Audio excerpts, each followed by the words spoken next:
And good afternoon. Welcome to Kelowna Now Live. We're broadcasting on YouTube and X.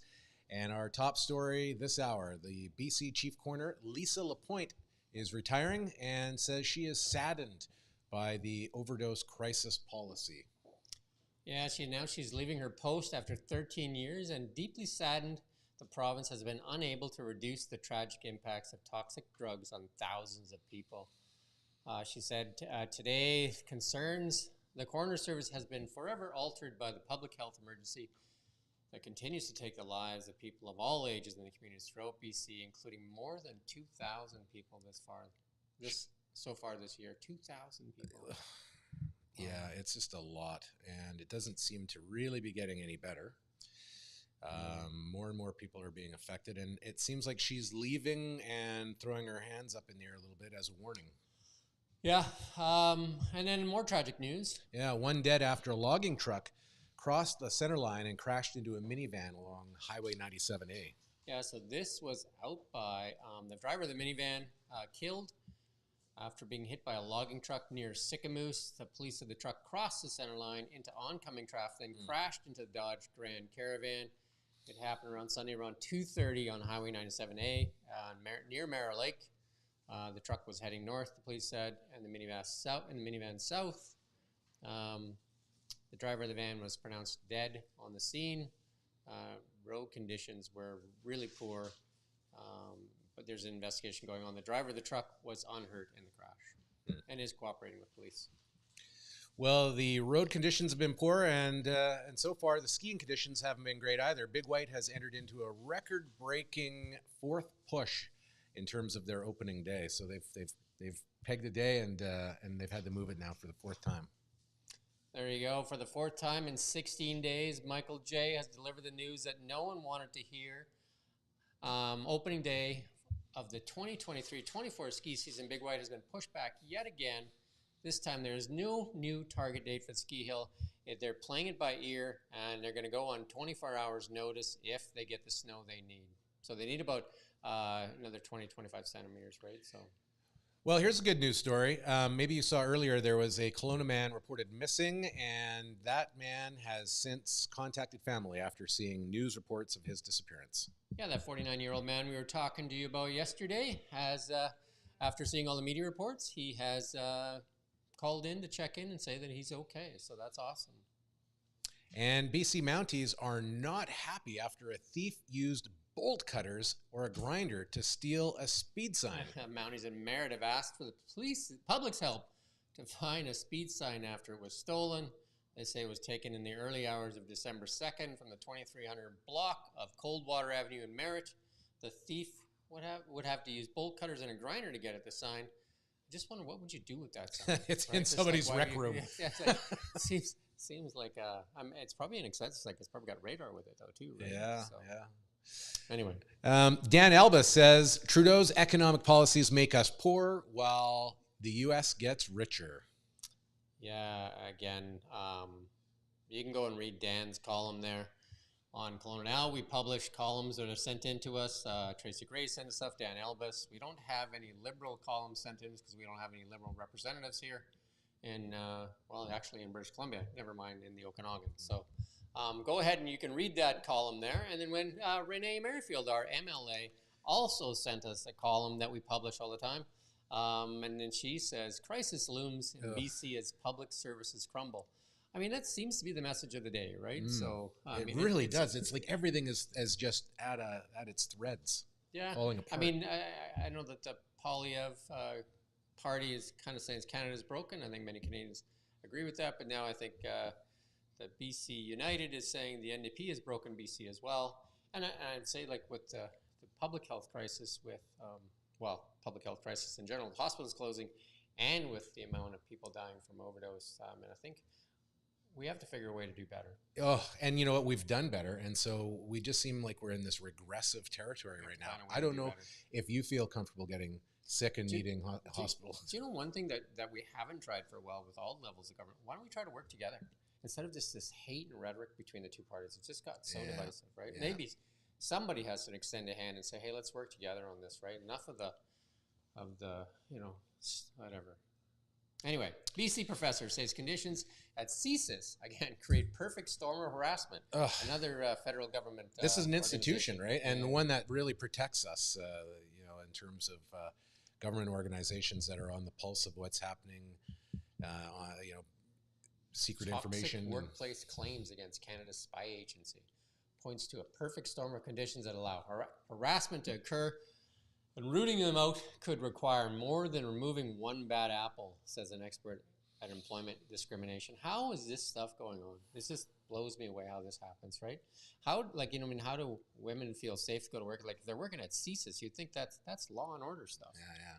Anyway, again, more leadership people. requires leadership. Yeah, I mean, if everybody's if they don't answer to scandals, then what's the point, right? Accountability. Anyway. This is exciting. The menorah will be set to be lit up in downtown Kelowna this coming up Thursday on the first night of Hanukkah.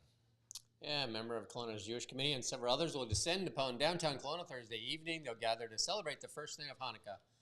So there you go. Well over 100 people are expected to be in attendance, and the crowd could include Mayor Tom Dias and multiple city councilors. The event will take place between 4:30 and 5:30 p.m. and feature music by the Zamboni band, donuts and latkes, and a special Hanukkah necklace for children while supplies last. Okay. There you go. And Pink announces new dates for a pair of canceled Vancouver shows. It was a disappointing turn of events when pop singer Pink had to cancel a duo of shows in Vancouver in October due to illness.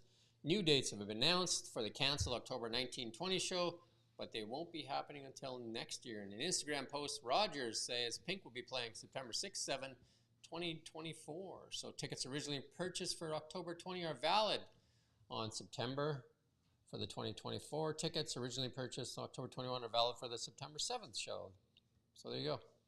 And locally in sports, Jackson D'Souza pens a farewell note to Rockets fans after the trade that has just happened here. The Rockets dealt their longest-serving player to the Brandon Wheat Kings. Jackson requested the trade after finding himself as a healthy scratch for several games. GM Bruce Hamilton made good on the request, shipping D'Souza to Brandon. Is that just like, oh, you're asking to trade, eh? How's Brandon sound? Nothing wrong with Brandon. Brandon's a little colder than Kelowna, for sure. Just a bit chillier, right? But I know they've done great deals with Brandon in the past, so I guess he's probably got a good hotline there to Brandon. Yeah, there's a decent club there, too. Contest alert.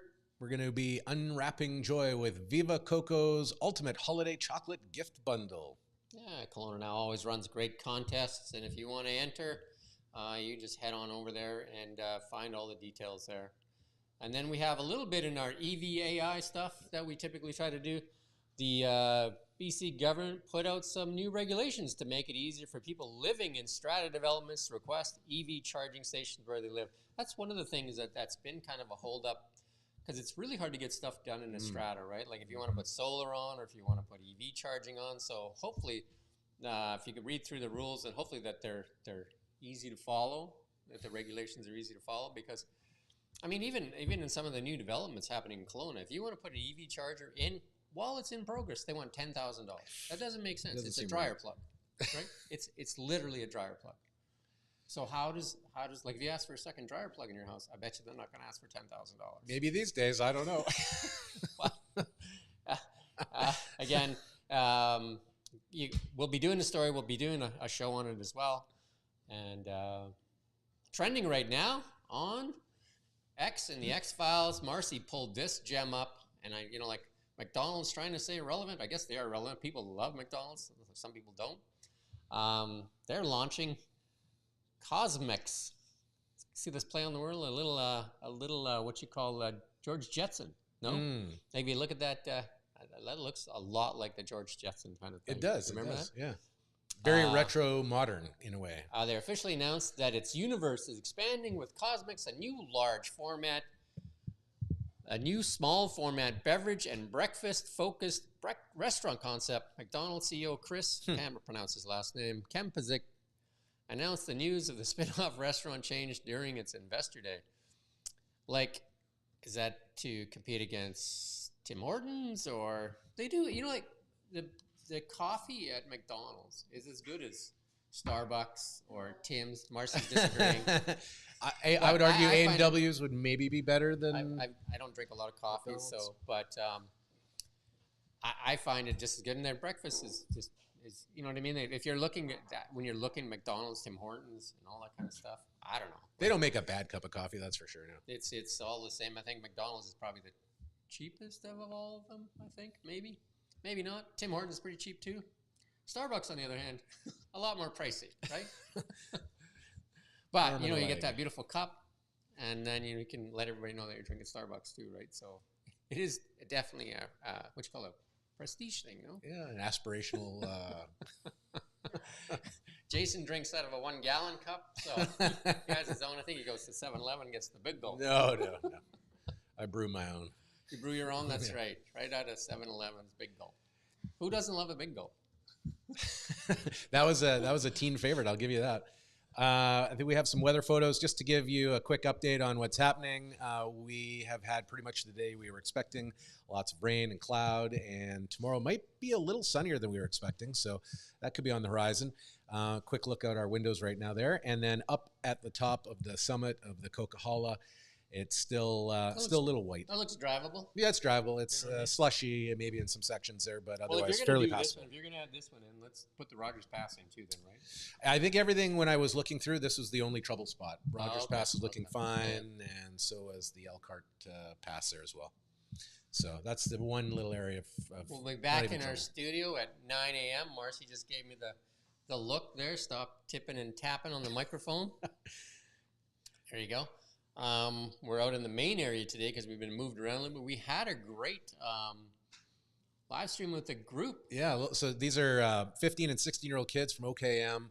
They've been playing together for a couple of years. They sound like they've been playing together for a lot of years. And I love their name. yeah, Freeze the Fall. Freeze the Fall. And they are getting traction. I think like Big White's looking for a Freeze the Fall. Yeah. Well, they performed today. You can see the music up on YouTube, and we'll parse out some more information. They had some to you. charisma too. Do you know what I mean? Like, and they seem very what you call like loose. Like I've seen lots of other young bands, and they seem a little tight or whatever. They seem pretty loose. They seem pretty into it. comfortable. Yeah, Yeah. pretty like they can hear the music, right? Yeah. I can't hear music, right? So, to me, it's just like I can't dance, I can't sing. It's just noise. No, I think, you know what? Too large to fly. Here's what I'll say. I spent many, many years in radio at basically the gatekeeper, picking songs and records and trying to pick the hits. And so a lot of my life was spent being very critical of music as it was coming in. And as soon as I saw them and knew that they were from OKM and, the age that they were, what they were doing, they are so on a path. It is just, yeah. And they look great. Tomorrow we also have Ben Click coming in for a live stream. Ben Click just won a BC Country Music Award. Way to go, Ben. We've had Ben in many times, but we're trying to do more music, more local stuff. So you can expect that from Kelowna Now here. Jason and I we're doing the news at 9 a.m. and 4 p.m. And then we're keeping Marcy up late. And then she's tapping. Now she's tapping on the table. She's like, all right, boys, wrap it up. Literally. All right. Till tomorrow morning at 9 o'clock.